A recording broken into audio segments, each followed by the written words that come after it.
Hello，各位朋友，我係志愛，你哋好。又係 Sam Wong 嘅時候，今日6月17號，星期三。想講一講美國股票嘅行程，就6月1號講喺度。而家啲時間究竟點解股票走況係點，走勢係點咧？同埋將會係點樣嘅嚟緊嘅7月。咁自然6月開始咧，咁個市咧就開始有啲變動啦，有比較大嘅上落啦。咁同埋因為 earnings 嘅公司業績嘅推廣啦，咁其實5月嘅時候咧就已經推咗好高啦。咁跟住開始見到啲股票咧就開始個轉型，就由呢個 AI 嘅股票即係一直都起好多咧嘅錢咧，佢就變咗去另外一啲嚟 financials 同埋細型嘅股票方面咧，就你見得到佢咧係好多都上揚嘅。咁亦都因為喺第一季嘅盈利宣布咧，其實好多公司仍然非常之好啊。咁有一樣嘢當然啦，最震撼嘅消息咧，個個人都有聽過咧，就講緊呢個 Elon Musk 啦，世界最有錢嘅人。咁佢有 idea，咁將呢個最近嘅股票咧就集資IPO 啦。咁間公司叫做 SpaceX SPCX 嘅 symbol。咁佢第一日股價咧就135蚊，你見得到咧，低嘅時候一開咧就嘭上好似賽馬咁樣。跟隻馬就跑得好快咁跳咗去150蚊啦。咁跟住咧嗰兩日開盤2日咧就起到175蚊。咁琴日收市咧，星期二收市咧已經過超過200蚊啦。咁其實隻股票仲會唔會繼續起上去咧？咁好難講啦。咁有可能其實咧見過以前嘅 IPO 有可能真係起1倍，甚至高過1倍嘅非常嘅短時間，所以有可能會上到260蚊到300蚊之間。如果你問啦，但係亦都有可能起咗之後，當然啦，如果你買咗，咁你好多人都係想賺錢啫，賺第一陣錢啦，咁就我建議你賣咗佢啦。咁跟住之後咧，應該會跌翻落嚟，先至再慢慢再走翻上去。咁呢隻股票其實係睇長遠線啦，如果唔係就短炒啦。所以呢幾日咧咁樣起上去咁買。咁我咧就冇買到 SpaceX 嘅，我就放個價錢比較低啲。咁 instead 咧我就買 Tesla，因為 Tesla 咧，如果你見到睇翻個圖嘅話咧，IPO 之前嗰一日咧，Tesla 嘅股價咧係大約368蚊至382蚊嘅呢個 range 水平嘅。咁之後 IPO 出嚟到琴日嘅股價咧已經上到412蚊啦。咁當然啦，升幅就冇呢個 SpaceX 咁犀利，但係 at least 因為你有個歷史 history 可以最少可以做 trend analysis 同埋 technical analysis 去睇啲股票佢會唔會起上定時繼續跌落去啦。咁而呢個 SpaceX 就比較風險大啲啦。咁當然啦，the greater the risk，the greater the return，風險越大，回報率越高，但係亦都可能會揸到冇嘅。所以買咗啲股票嘅朋友，恭喜你賺錢啦！但係你要小心睇幾時放啦。咁如果跌翻落嚟嘅話，你基本上係睇長遠佢呢間公司嘅業績。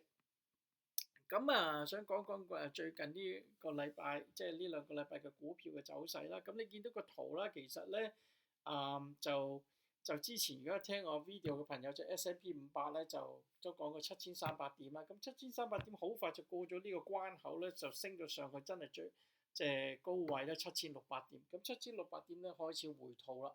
咁道瓊斯都上咗新高51000點到未到。咁嗰個當時係新高啦，咁又開始回落翻去。你見到個圖啦喺呢度上到去高位開始跌落嚟啦。Dow Jones Industrial Average，the same thing S&P 500同埋納斯達咧都係咁樣喺度，同個 trend 都係一樣喺個由高位度開始回落嘅。咁當時即係分析員咧就覺得呢個叫 corrections 啦，呢 correction 係好輕微嘅 correction 啦。如果你見得到開始。因為 weekend 嘅話 Trump 就話簽咗呢個treaty 啦，令到打仗咧就即係希望會平復落去啦。咁油價咧就開始迅速咁樣跌落嚟啦。咁於是將呢個壓力 inflation 咧，通貨膨脹壓力係減低啦。咁個大市啊做好嘅星期日咧，道瓊斯咧 Dow Jones Industrial 起咗1% 多少少 S&P 500咧0.6% 嘅。咁所以你見得到咧基本上個 correction 係好細啦，只有幾個 percent 都唔夠。當時嚟講prediction 7600點咧，個 correction 係6% 嘅 S&P 500，甚至到10%。咁Dow Jones Industrial Average 咧，佢哋即係睇落去 correction 咧會有10% 以上。咁但係你見得到咧，佢基本上一個 small dip 跌咗落嚟，起翻上去啦。咁呢個可能又係另一個 V-shape recovery 啦。但係 at the end of the day，我亦都相信仍然會有 M-shape recovery。M-shape 即係話咧，而家6月可能咧都會推進上去啦。咁但係會跌翻嚟。咁睇翻下我冇個圖俾你，冇畫個圖出嚟啦。但係如果你睇翻歷史，睇翻指數嘅歷史咧，呢5年嚟講咧，只有2022年咧，其實喺6月咧係跌嘅。咁其他嗰4年咧，其實咧6月嘅即係 average 啊，當然睇翻 average 個 point 咧，就係其實咧係指數咧係6月仲高過5月嘅。咁所以今次嚟講，雖然市場因素講緊可能會跌落嚟有回吐咧，因為已經 stock overvaluation 啦。但係同一時間，當 IPO 咁樣推上去嘅時候，其實咧有好多錢呢個 sideline 因為已經喺高位度跌咗賣咗落嚟嘅套現咧，資金基金咧其實有現金咧，咁基本上揾緊機會去繼續去賣第啲嘢賺錢啦。咁所以 SpaceX 咧就其中一個 example。咁嚟緊落嚟呢一年咧，都會仲有其他 AI 嘅其他嘅 IPO 會推上市嘅，所以我覺得個市場其實咧仍然會有居位推上。而家就睇 S&P 500會唔會喺呢個禮拜裏面穿過7600點嘅高位，即係再創新高。咁呢個新高咧就可能會根據市場嘅消息啦。咁其實有3個driver 最重要嘅 driver 時間。第一，聽日咧聯儲即係其實星期三啊，即係而家我已經星期三。Federal Reserve 就會開會咧，就會講下嚟緊一年嘅策略咧。覺得即係新嘅 chairman 咧就會講，究竟諗下呢個 interest rate 咧 Fed rate 係會加或者減嘅。咁當時上個禮拜當啲producer price index PPI 同埋 CPI 出嚟嘅時候咧，都覺得有可能咧其實要加息嘅，因為其實第二啲國家歐洲已經加咗息。咁所以咧加息對股市嚟講係唔係一件好事啦？咁當然如果佢講出嚟話即係經濟係好 healthy，US economy 就需要再睇長啲嘅時間。而家都唔否定有冇減息嘅空間，咁即係講嘅嘢係 positive 咧。咁有可能咧，其實股票咧會呢個禮拜繼續推上新高，呢個 macroeconomic factors。咁另外咧 AI 啦 ，AI spending 有好多公司仍然講緊要繼續投資大嘅錢落 AI 度啦。咁呢個重點係當然咧就同你買股票一樣，或者買金或者 cryptocurrency。如果你唔攞錢出嚟投資嘅話，咁你邊有回報咧？咁其實公司 concept 一樣啊，係咪？唔攞啲錢出嚟去發展公司嘅業務嘅話，咁點會有得賺緊更多嘅錢？所以雖然呢個 investment 喺投資者嚟講覺得已經係過大嘅幅度但係其實咧就因為咁嘅原因咧，呢啲公司仍然繼續賺得越嚟越多 cloud business、AI driven 同埋 cost savings，right？